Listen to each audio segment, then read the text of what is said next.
This is Django Riffs, a podcast for learning web application development in Python using the Django web framework. We explore all of Django's features to equip you with the knowledge to build your own web app. I'm your host, Matt Lehman. Episode 5, How to Use Forms. Welcome back to Django Riffs. On our last episode, we talked about templates, and over the course of the last couple of episodes, we've learned a bunch of skills about building Django applications, looking at URLs and views and templates, and those three things in tandem can build quite a website. If you think about it, it'll build a lot of read-only kind of stuff. So if you're making a marketing site that you want to add a little bit of dynamic behavior to, or you're making a site that just needs to display a lot of information, you're pretty good to go. But this time we're going to go a little deeper. We're going to move into the realm of interacting with users. In order to do that, we need to use forms. Forms are everywhere on the web. Every time you sign into a website, every time you fill out your first profile on some new site or add some information, what you're doing is interacting with a web form. And forms are built into HTML, but Django gives us tools to work with forms. So we're going to explore forms in depth on this episode and see all of the things that forms can do and what Django adds on top of web forms to make it easy to get input from your users. We're going to start with HTML forms themselves. You need a foundation of knowledge about forms and the tags that HTML provides before you can really see what Django's adding with its form system. So what I'm going to do is cover the elements that go into using web forms and describe some of their behaviors so that you get an idea of what you're supposed to do with a form, and then we'll turn our attention onto how Django uses forms in order to make it easy to create forms for your templates and get feedback from users. So if we look at web forms, it's really a set of HTML tags that work in tandem with each other. And the forms elements that we need to care about primarily are the form tag, the input tag, the select tag, and there are a couple of others, but those three tags are going to form the basis of most of what you would do with a form. So the form tag itself is where we need to start. It's the container that wraps around any other tag that goes with forms, and it is the thing that describes where the data is going to be sent to, how it's going to be sent, and a couple of other attributes. So we start by creating a form tag, and has a couple of critical attributes that we need to add to it. And one of them is called action, and the other is called method. The action tag attribute is probably better named as URL or destination. It's really instructing HTML of where to send the data when it is finally prepared. When the user has filled everything out and clicks the button that you would typically see on a form, where's that going to go? And so the action is specifying that location, where to send it back to the server in order to process that data. The method attribute on the form tag is describing how that data is going to be sent. And there are a couple of options that can be set in that. One is a value of get, and the other is a value of post. And those correspond to HTTP methods, which we've talked about a little bit in the past. And they affect the behavior of the form sending and how that HTTP request will be structured. So let's start with an example so that you can kind of get a flavor for this. The example is going to be a chunk of HTML. It's going to be a form tag, and it will have a method attribute with a value of get, and the action will be /sum/form/. So two values for method and action, and the form tag.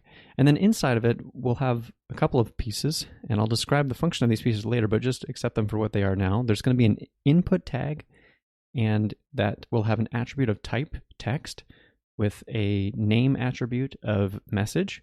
And then there will be a button tag with a type attribute of submit. And inside of that button tag is just a label of send me, which is the button that somebody could click on. What's important about this so far is that we're going to focus on the method attribute of this. I said it was a get. So when somebody clicks that send button, what's going to happen?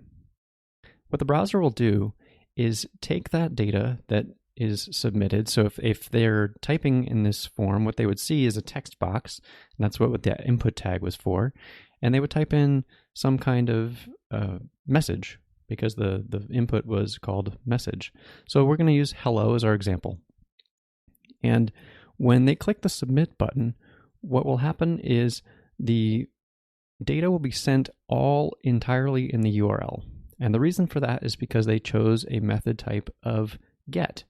And the submission will look like /sum/form/ that's the URL part that we saw earlier. And then there'll be a question mark. And after the question mark will be message, followed by an equal sign, followed by hello, which was their input. So this is the form of a get submission for a form. And that is the simplest way to submit a form, but it has some downsides, but also has some upsides. So if you were going to use this method type, you probably want to do it for something that you don't want to save data on your server. Because it is in the URL, it's something that could be bookmarked, which is actually one of its advantages. But if you were changing your database every time somebody hits this request, that's going to have some side effects that you don't want. But it's great for a search kind of form. So you could imagine putting a form on your website that is an input box where somebody could search for some text. And by having a method of get, what they would submit might be to a URL like /search, and the name of the input for that form might be Q or something like that. And so the result of a search on your website could look like /search/Q equal, and then whatever value they searched for. And so that's really nice, because that's something that that user could bookmark if it's a really common search that they are after, or something that they could share with somebody else if they're trying to find something on your website and they're working with someone else. So that's the get method form of sending form data to a server. The other method that can go in that form tag is a post. And when you do a post submission, you do that by changing the method attribute from get to post, it will send the data differently. It will send the data embedded in an HTTP request in the body. And so what that means is it won't show up in the URL. It's actually part of a chunk of data that gets sent with the HTTP request. I'm not going to go too far into that, but you can go look at a little bit of the HTTP spec. You can go read about posts to understand how data is submitted there and the structure of that.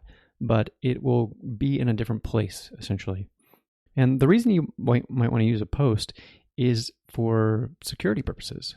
So when you're logging into a site, for example, if you're logging into this standard conventional site that has a username and a password, you don't want to send your password in the URL of a request.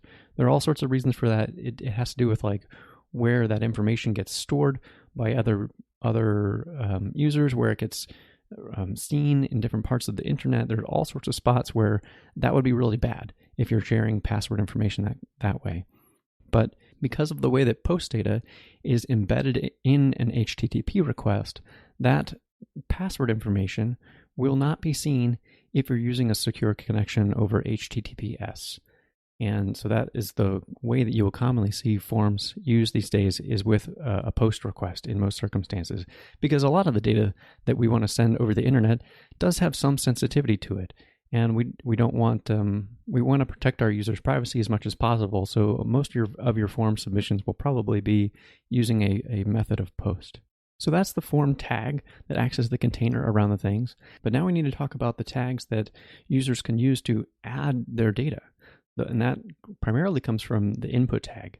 The input tag is a very multi-purpose tag, and you can read a lot about it on Mozilla Developer Network. Input documentation is a really good place to go, for example, and I have a link to that in the show notes.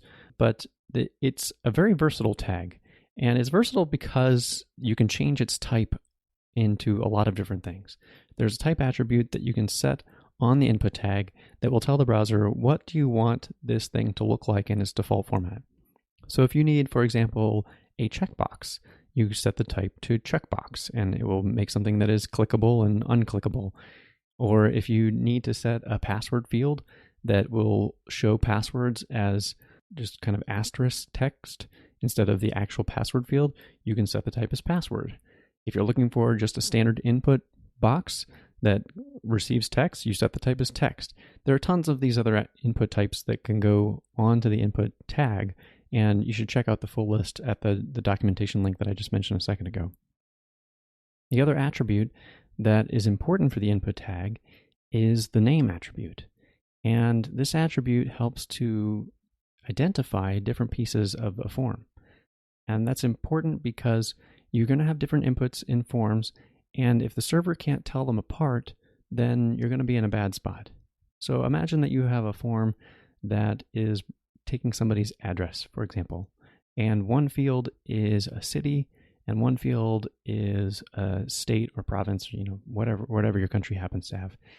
And if you had those two inputs as just input text boxes, and you didn't have a way to disambiguate between them, then the server on the other side is not going to know which one is which. So you add these name attributes to the two different inputs, and you can call one city, and you can call the other state. And that way, when it gets to your server, the server can pull those two pieces of information apart and do any extra checking on them that it needs to do. And without that ability to identify properly the different input, you would be hopelessly confused about what is the form data that you're receiving. So the name attribute is really critical in order to make input forms have all of the pieces of information and all of them labeled clearly so that the server can react appropriately. Another kind of tag that we need to consider for forms is a select tag. A select tag is used less than an input tag, but it also has a very valid purpose. That the purpose of the select tag is to give users choices between a variety of options. And so if you have a set of options and you only want them to pick one or from a couple, and you have defined the actual set that you want them to choose from, then you would use a select tag. Otherwise, the user has the ability to put in freeform stuff in an input box, and if you're trying to check against specific values, it would be really hard to make sure that they're doing the right thing. So those are sort of the core elements of forms. And I think that's enough for us to dive into the details of how Django uses forms to help make that management easier. Because by themselves, form management is a topic that is tricky sometimes and has other attributes that I have glossed over in this introduction, and Django smooths over all of those issues. So Django's form features, they act as a bridge. They act as a bridge between HTML forms, which we just spoke about, and Python classes and data types. So when we present forms to a user in a view, they see the form system, they interact with it in their browser, and then that data is packaged up with either that get or post method that I mentioned, and it's received on the server side. But before you want to start working with it, it'd be nice to transform the raw data that comes from the HTTP request into something that is native to the Python process. And the form is responsible for taking care of most of that. So let's start with an example to make this a little bit more clear. So I've got a Python file, it's application_forms.py, and we're going to import forms from Django. And so we're going to start with a class. I'm going to call it contact form, and it's going to subclass from forms.form. And it will have 3 class level attributes on it. The first one will be name, and so it's name equal forms.char field with a max length attribute inside of that of 100. And there's email is email equals forms.email field. And then there's a third class level attribute of message, which is forms.char field of a max length of 1,000. So this is our example that we're going to work with for a minute. And as a reminder, all of this stuff is put in the show notes, so you can go see the examples if it's hard to get an understanding of what I'm saying in audio format. So the thing to start off with in our focus is that Django forms are subclasses of the form class that's in the Django forms package. This form class adds a lot of functionality and makes it so that what we have to do as users is pretty minimal. We have to declare the types of data that we want, but the form is going to do a lot of the work for us.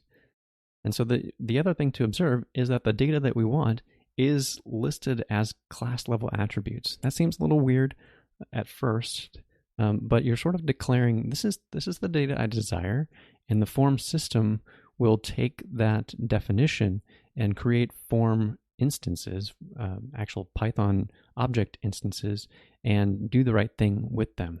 So it's a very declarative style of form declaration, and it makes for a really nice experience. So we can take our form and we can instantiate it in a view and pass it as context to a template. Those are all topics that we've covered in the past.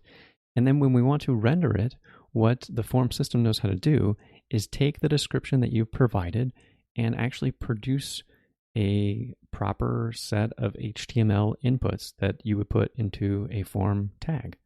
If our template had the format of double open curly braces form.asp double curly close braces, then that would render as actual proper HTML output.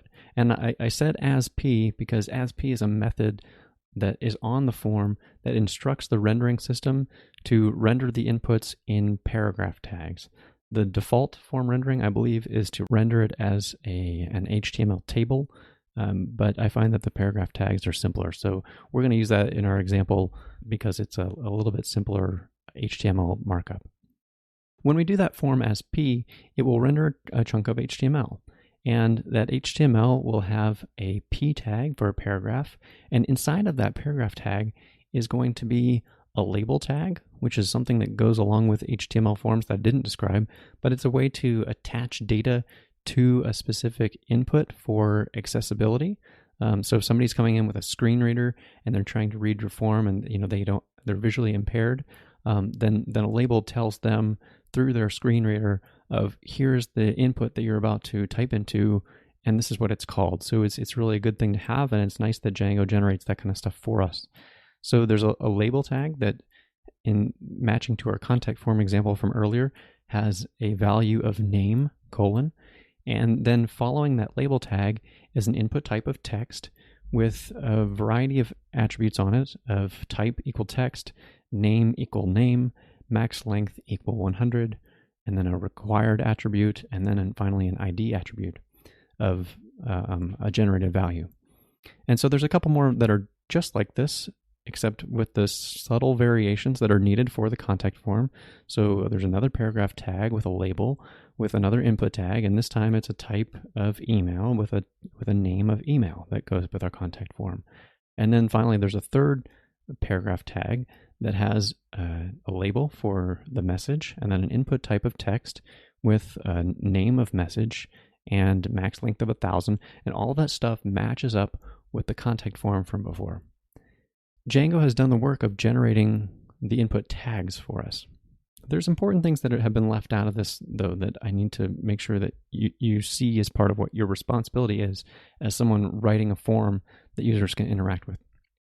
The first thing to notice is that Django did not actually render the form tag itself. And it didn't do that because there's some information that the form system doesn't know by itself. It doesn't know where you want to submit data back to. So the URL that goes into the action. It doesn't know how you want to submit the data, whether you want to do a get or a post method. So it leaves those up to you and makes it your responsibility to add the form tag that goes around the form. If we want to have a full template that does everything, then we would have something that looks like this. It would be a form tag with an action, and inside that action we're going to use the Django template tag of URL, which we talked about previously, and it's going to have a value of some form view. So that will resolve itself to an actual URL path that will go into the action attribute. And then we're going to say method equal post. And inside of the form tag, we'll have the same form syntax that we did before of double open curly brace form.asp double close curly brace. And then to finish it off, there's an input tag that is a type of submit and a value attribute of send the form. So that's another method of creating a button. There's also one other element that we're going to gloss over mostly in this topic because security is a much deeper topic that I don't want to don't want to skirt around completely, but it's so deep that it would be a whole other episode. So in order to make sure that our form submission is actually protected, we need to add an additional element called a Csrf token. And a Csrf token is recognizing that the world is not such a safe place on the internet. There's a lot of people trying to do bad things and steal data, and Csrf is a protection mechanism that validates that the form data that's sent actually came from a valid user on your site. And so that's about as far as I'm going to say on it, but you should know that within that form tag, there's one extra piece that we need to add, and it's a template tag of Csrf token. And again, you can look at the example on the show notes to see what that looks like in action. But just trust that in order for your forms to work right now, you need to include that. Because if you try and do that and send a form submission to Django without that Csrf token, what you're going to see is an error that says that those things will fail because it's missing the security of the Csrf token. So that's all of the pieces that it takes to put a form together and render it in a template and get it displayed. So I think what we need to do now is turn our attention to the actual handling of that form data. So I'm going to describe a pattern that gets used for form views, and is a very common pattern. So we'll talk through the elements of it so that you can get an understanding of what's happening. Our example looks like this. It's in a file of application/views.py, and we're going to do a couple of imports from the start.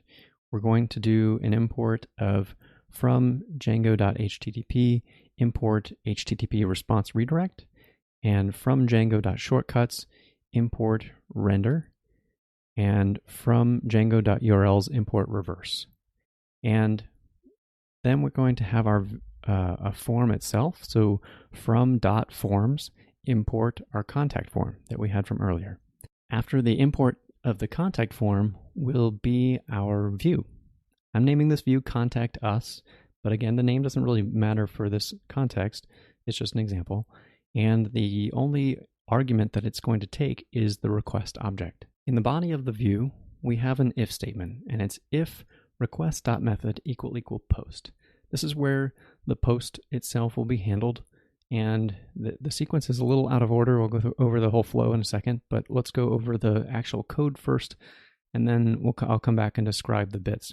So inside of that if clause, we have form = contact form, and in the contact form and initializer, it will take request.post as its input. And then the next line is if form.isValid, and that's a new if block. And then inside of that if block, we'll have a comment where we would do whatever we're going to do with the form data, which we'll just ignore for the moment. And then the final thing that if block is going to do is return an HTTP response redirect on a reverse of some form success view. So something you want to display after the form submission is successful, you want to redirect a user to a new place. So now we're going to enter the else block of our request method post from earlier. And this time the else block is just going to contain form = contact form.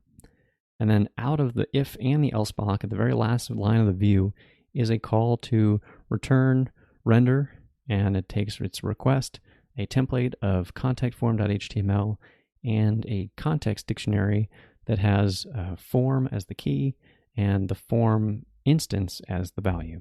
So that's a lot of stuff. Again, examples are in the show notes. So let's break this down. How does this work? When a person comes to your form for the first time, the method for the form page should be a get request. So the if check on request.method will fail initially on the check for post, which means it will go into the else block. So it will create a form instance that receives no input arguments, which means it is a blank form. There's nothing in it. And then that piece of information will be rendered to the contact form HTML template with the form and the context. And if we assume that contact form HTML template is just like the form that we discussed a little bit earlier, that form HTML that had all of the action, method, Csrf token, all of that stuff in it, all of your form will be rendered properly there. the flow is they come to the view, they get the GET request, it gets rendered to them. And the user now has a form in front of them that they can fill in. They fill in the form with all of the attributes that were expected from the form, and they hit the send the form button. This time it comes back to the contact us view.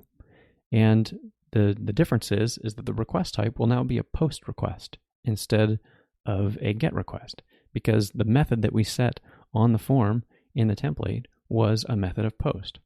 So now it's coming back in. And when it hits the if block this time, it will go into that if block because the method is a post. The data that the user submitted in that form is going to be stored in an attribute called post that is available on request. By adding that request.post to the contact form, we're putting the data into the form instance.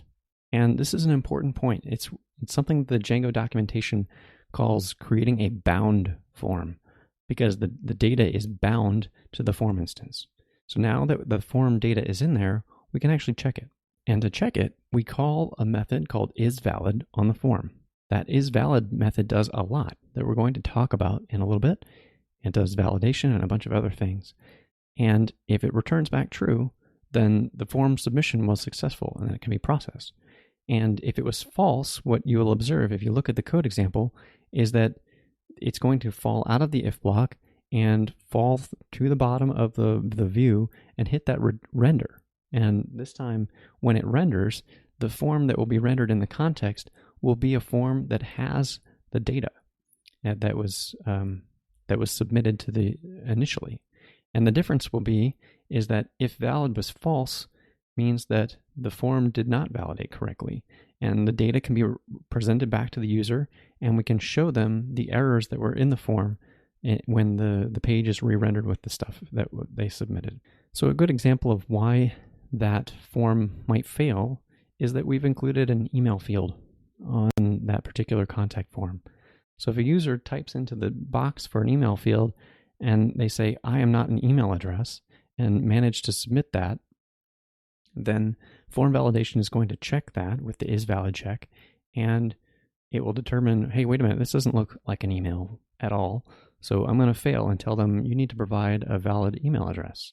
So that's an example, a quick example of why that isValid check might fail. And that really is the core of form handling. It's a very common form pattern of doing exactly what we described, with checking on a post request versus a GET, and rendering a new form or re-rendering a form that has errors and doing validation checking. In fact, it's so common that pattern is baked into a class-based view that does the exact same thing and uses some different methods that you can hook into to provide a way of doing this that has less boilerplate, less things that you can get wrong in the process. So let's talk briefly about the class-based view, and then we'll move on to a different subject. If we're going to rework our example, we have application views.py. This time we're going to import form view from django.views.generic. We're also going to import our contact form from the forms file that we had earlier. And now we have a class-based view. We're calling our class contact us, and it's going to subclass from form view. We're going to set a class level attribute of the contact form. So form equals contact form. We're also going to set a template attribute of template equals contact form.html, that string value. We're going to set a success URL. So when the success case happened and we did a redirect to a new view, the class-based view will do the same thing, but you have to tell it where it needs to go. So we're going to override a method called getSuccessURL, and we're going to make it return a reverse of the same sum form success view that we had in our previous example. And then in order to do our work somewhere, we need to override a method called formValid. And formValid will take self as its first argument, like in all class methods, and form as the second argument. And then we have our opportunity to do work on the form like we did previously. And to finish it off, we're going to call return super and call the superclasses formValid method with the form as the input argument. The reason we have to call super is because your contact form or this contact form in other contexts might inherit from other form classes, and we want to give the super class the chance to do form handling as well. So you should call super when you're working with the form valid method. So that's another way to do the form, and use a class-based view instead. In this particular example, since it was so simple, it doesn't seem like it's adding a lot of value, but when you have more complicated forms in the future, and there's a variety of other stuff that we'll talk about, class-based form views are really helpful. That's the basics of form handling.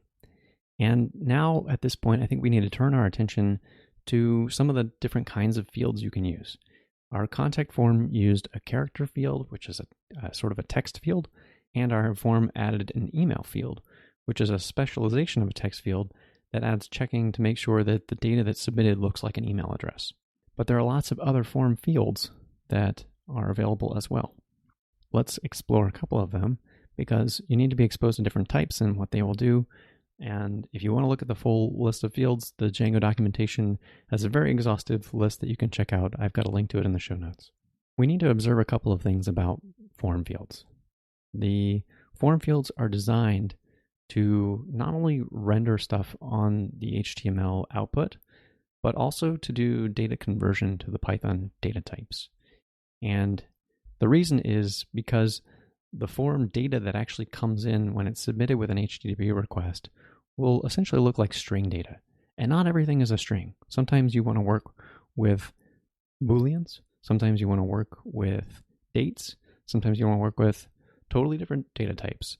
And the fields in HTML forms are strings, but the fields in Django forms can do that conversion for you. For instance, if you have a Boolean field and that will translate to a checkbox on your form, you can get the checkbox, but rather than deal with the raw checked value that will be coming from the form, the Django system will take that value, do the checking on it, and convert it to either a true or false value so that you can do proper Python Boolean checking with it. The other thing to observe about fields, as I said, is they dictate what kind of rendering happens with the HTML. But this is sort of customizable.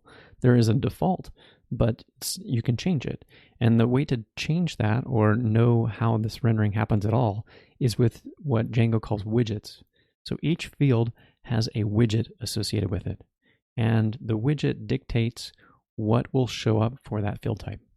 So as I mentioned, the Boolean field will show a checkbox on the output in HTML, and that's because the widget type associated with it is a checkbox input, which is an input tag that has a type of checkbox.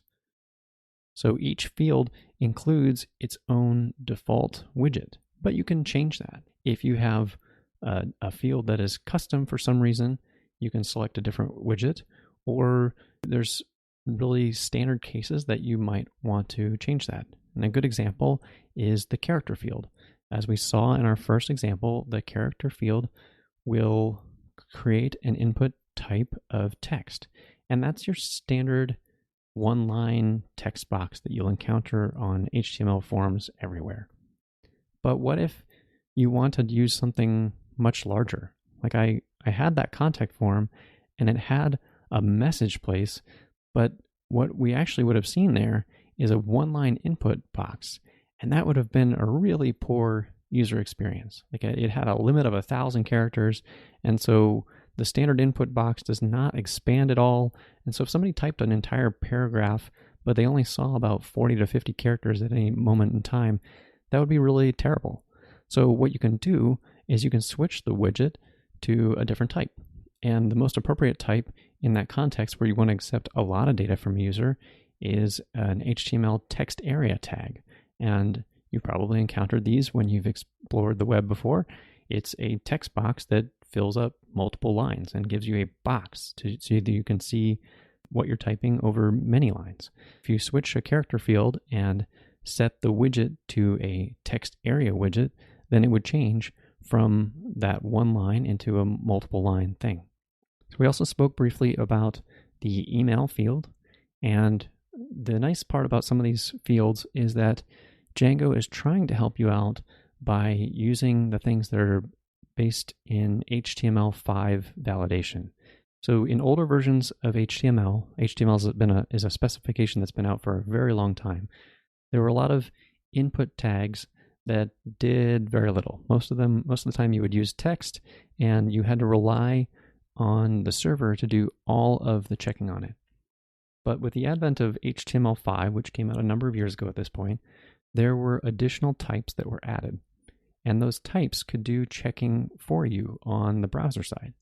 So with an email field, for instance, you could have an input tag, but the type would be email. And this is a hint to modern browsers to check it for an email. So before the user even sends any information to you with their submit button, the browser can say, hey, wait a minute, that doesn't look like an email field. You need to fix this. And it's a safeguard that you can add that will do client-side validation.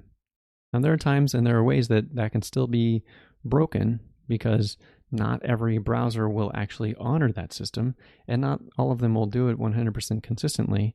So you still may need to do some checking, which is what Django will do with an email field. It will also check if the output from the user looks like an email address, but having it on both the client side and the server side makes it so that there's this double level of checking, and it means that there might be fewer submissions of erroneous data to your server.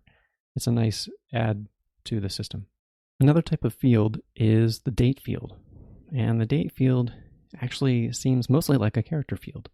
It has the same input type of text and will render the same input style box, but the difference comes when the field returns the data back to the server and what the Django form system will do with it.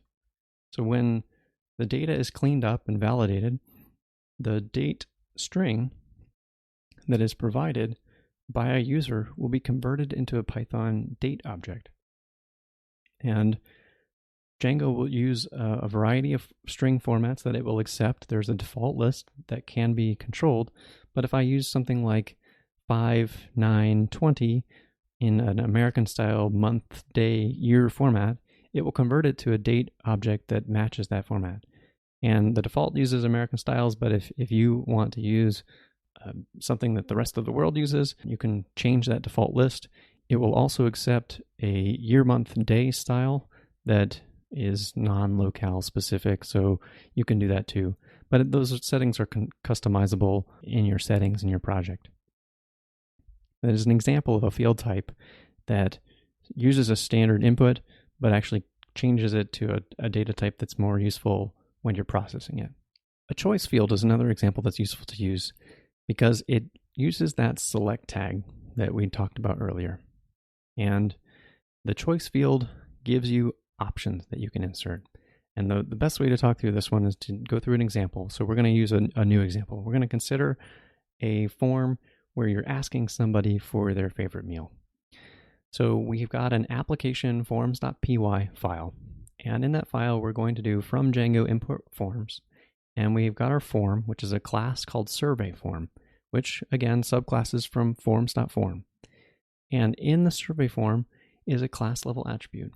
It's a list, and it's a list of tuple pairs. And each of those tuple pairs have strings inside, and the strings are a lowercase b in the first string with a value of breakfast as the second part of the tuple pair, and then L and lunch and D and dinner. Again, examples are in the show notes. And the next part we are going to add is a class level attribute to the survey form called favorite meal, and its favorite meal equal forms.choiceField, and inside of that choice field we're going to say choices equals meals.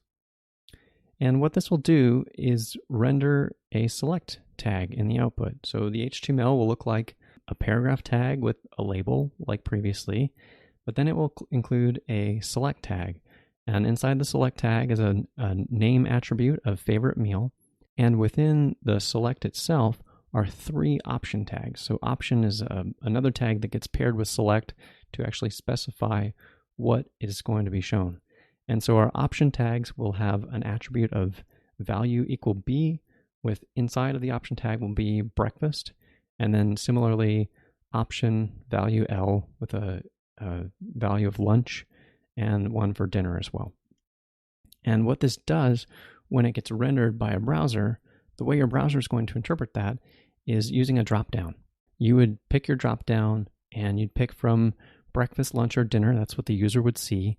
And when that data is then submitted back to the server, the value part of the option tag is what's going to come back to the server of that B, L, or D. There's no reason for choosing short values. It's just what I chose to make the example short, but you could pick anything you wanted for the values that you want to work with. That's a handful of fields that I think you will commonly use. They're input tags that allow you to collect data from users. It shows how fields can convert to different data types that you want to interact with on the other side. And it shows how there's some checking that the fields can do to clean up your data. All of that gets mixed in with fields. So fields are a super powerful part of the form system that really describes the translation layer between the HTML world and the Python world. There are a few attributes that apply to all fields that you should probably be aware of that I think are worth knowing about. The first attribute that I think you should be aware of is the required attribute. So sometimes you have forms where some of the data is optional and some is not optional, like an address form where you have to care about somebody's street address, but there's a lot of address forms that will include a secondary part for an apartment number or something like that. But if somebody doesn't live at an apartment and you want that field to be optional, you can make it so that that second part is not required for that kind of form. There's another attribute called label, and that can control what is the default that gets associated with the label tag that's used for accessibility. So in our example of a favorite meal, our label was favorite meal : but if this was actually a survey, you might want to ask a question. So if you added a label attribute and changed the value to what is your favorite meal ? That is what will appear instead of favorite meal : So that would make a much better survey experience. And there are other times where you might want to display some help information about a field that might be confusing, or you want to offer additional guidance. So there's a help text attribute that can be added to fields that will render an additional tag of a span tag with a CSS class of help text on it that you can style with your forms so that users can see additional information as they're filling out your form. There are lots of other general attributes that you can add to a form, and you can go check out the documentation to see what all of those options are.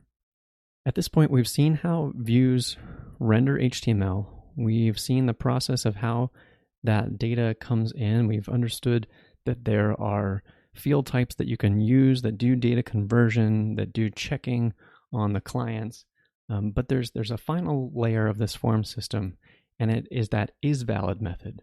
That isValid method that checks the form to see if it's okay or not. We need to consider that because that thing is doing a lot of work under the covers. And we'll talk through not every bit that it does, but the major components of what isValid is checking on so that you have an understanding of how the whole system pulls together. The isValid method acts as the linchpin in form handling because it takes the raw data that comes from the users and it transforms it into that format that you can process on the other side and do what you want with. When isValid runs, it will do a lot of things. It will check each field and do what's known as cleaning on it. Cleaning is the process of checking that the data matches the type, like with the email validation. It's also the process of where the raw string data is converted into the Python data types. So every field has the ability to do that conversion for whatever is appropriate for that data type, and isValid is the place where that calculation actually happens.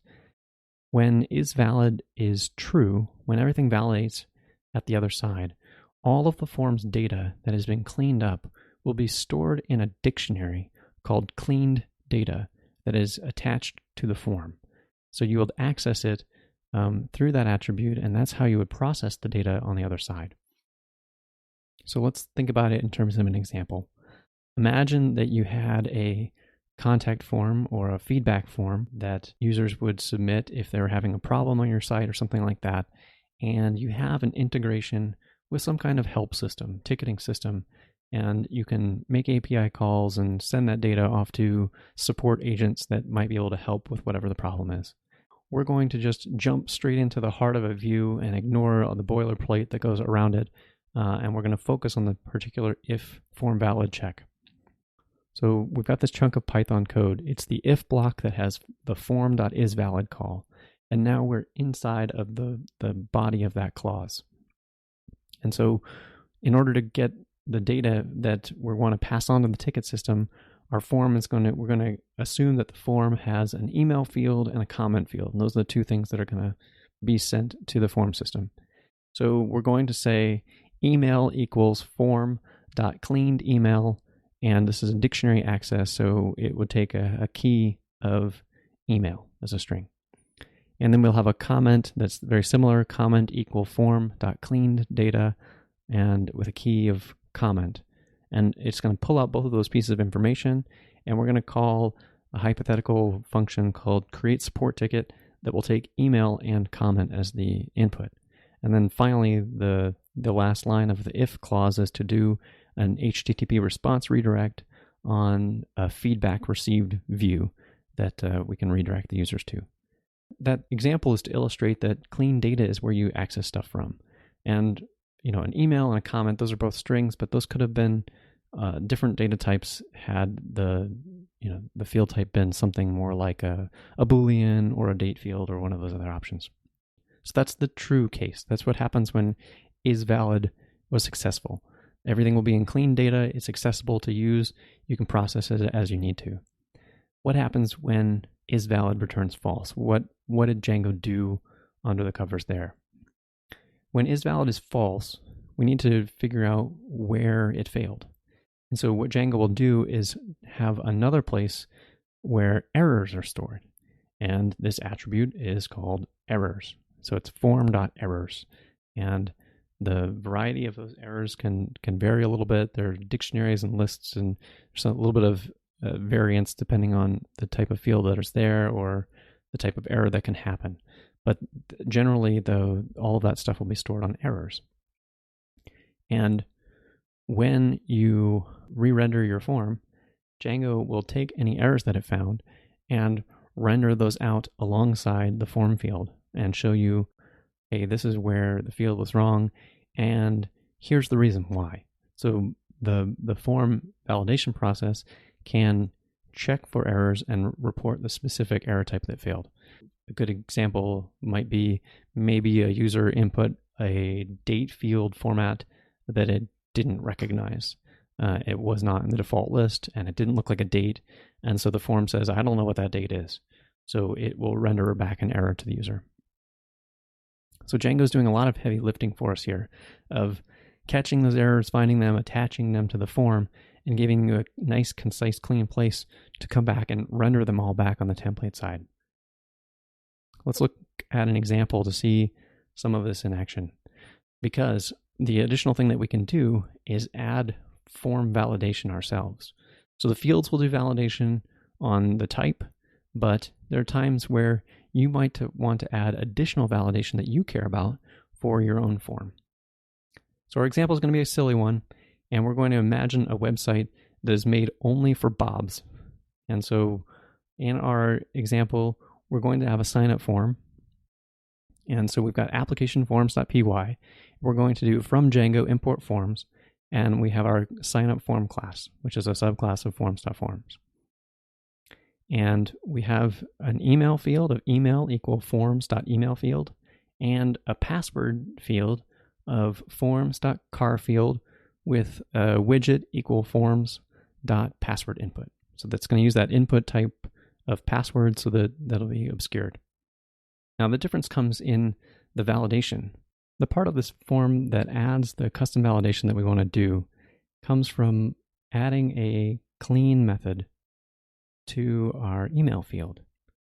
And in order to add cleaning methods, you have to follow Django's convention of defining a method that has the field name prefixed by clean underscore. So we've got a method called def clean underscore email. And that method will do extra validation on the email field after it's gone through some processing. It doesn't take any input arguments because the way to access the email that comes from the system is from the cleaned data. These clean validation checks run after the field has been validated. So our clean method looks like this. It's email equal self.cleanedData with a key access of email.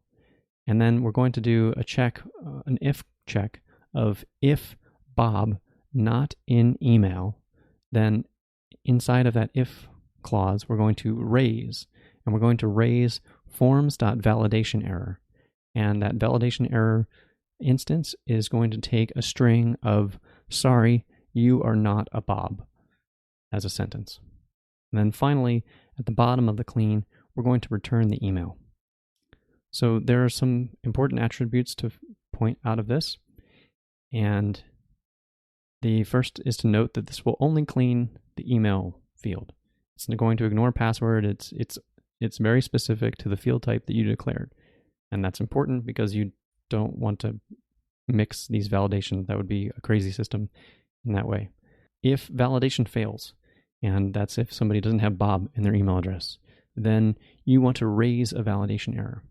The Django form system will catch validation errors and package them up and put them in that errors attribute that I talked about earlier. That's what will be exposed to the user, and that's the data contract that the form system expects when there's a problem. When everything is good, you also need to be sure to return the cleaned data. If you don't return it, you're not adhering to the form interface that Django expects, and things won't go well for you. So you got to remember to return that cleaned attribute. But those couple of things in together work to add the extra checking that you want. And this example is really ridiculous and silly on purpose, but you can get the idea of you can put any additional logic that you want to check for, and any stuff that pertains to your project or business can go in there to make sure that the data that is coming into your system is appropriate for whatever you're trying to do. And I think that the form validation process here is perfect for adding customization to your project to really clean things up. There's another kind of validation that happens though, and that validation that happens is when you have multiple pieces of data that interact with each other to do some checking. And in that scenario, you can't just rely on one clean method. You have to rely on a separate place to do this work. And that place is with just a generic clean method. It doesn't have any underscore after it. It doesn't have any field names with it. But it is a method that gets called towards the end after all of the other validators have run and clean methods have run in order to give you an opportunity to check on data that interacts with each other. So let's consider another example. And in this example, we're going to think about a genealogy website. And our genealogy record that we're going to care about is a simplistic version that has somebody's name, when they were born, and when they died. And to my knowledge, everybody is born before they die. So let's add a check to our form that ensures that the birth date is before the death date. And if it's not, we want to raise the validation error.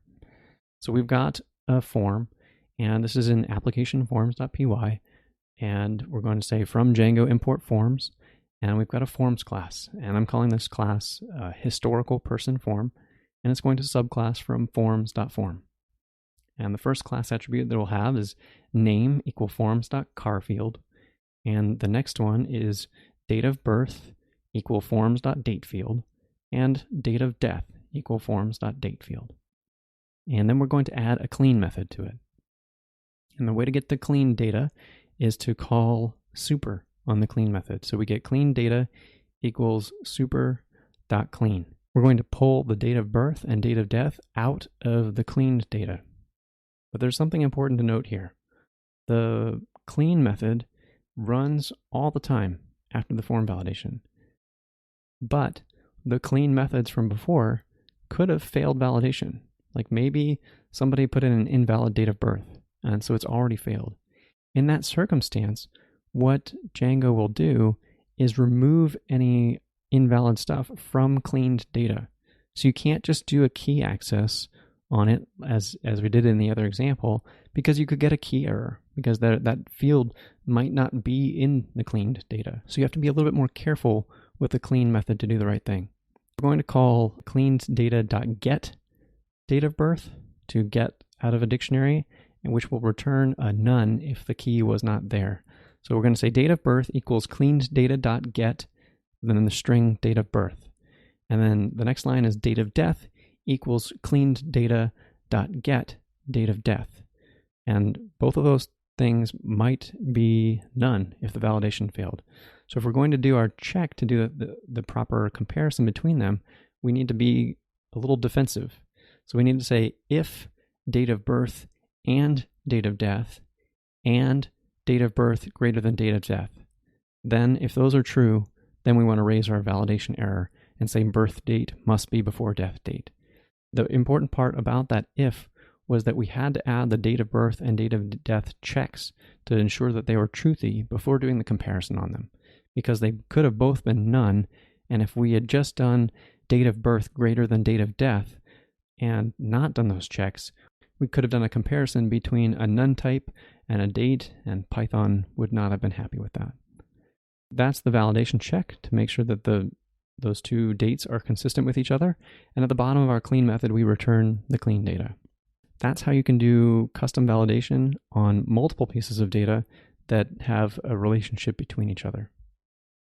At this point, we've seen how to do forms. We've seen how you can collect data from users so that you can interact with them. We've seen web forms and the form HTML tag and all of its related tags. We've seen the Django form class, and I've given examples of Django views that can use the form class to pull all that information together to process it correctly. We've seen how forms are rendered with widgets, and we've talked about field types and how all that data is displayed. We've talked about what fields can go into forms, what is the implications of that, what you might choose, and where you can go look if you want to find out all the fields that are available. And then finally, we talked about form validation, the method of how Django does the conversion from raw HTML form input into data types that are useful by your code to do additional checking. We talked about custom form validation and how you might augment forms that are there to make them even richer experiences. And that brings us to the end of this discussion about forms. In the next episode, we're going to talk about taking data that you might get from a user and storing it somewhere. In all of this discussion so far, we haven't talked about storing anything. And I did that on purpose because I wanted you to get a view of making the ability to present a website, to present something to the user. And then we're moving down the stack and moving into how do you take data from a user and do something with it. And then we're moving into this discussion of now that you've got the data from the user, where can you actually put it? How can you put it to your advantage and help a user do something with it to make your sites richer and richer? And so our next discussion will be focused on the process of collecting data from users and storing it into a database. That brings us to the end of this episode. Thank you for joining in. The show notes for this episode can be found at mattlehman.com/DjangoRiffs/5. Thanks for listening to this episode of Django Riffs. You can follow the show at djangoriffs.com. If you have something to share, feel free to reach out to me on Twitter. My Twitter handle is mblehman, or follow the Django Riffs handle to keep up with the show. If you've enjoyed the show, please rate or review on iTunes, Spotify, or from wherever you listen to podcasts. Your rating will help others discover the podcast, and I would be very grateful. Django Riffs is supported by listeners like you. If you can contribute financially to cover hosting and production costs, please check out my Patreon page at www.patreon.com/mblehman. The theme music for Django Riffs is Open Roads, used with permission from Purple Planet Music. I hope you'll join us next time to learn more about Django. Take care.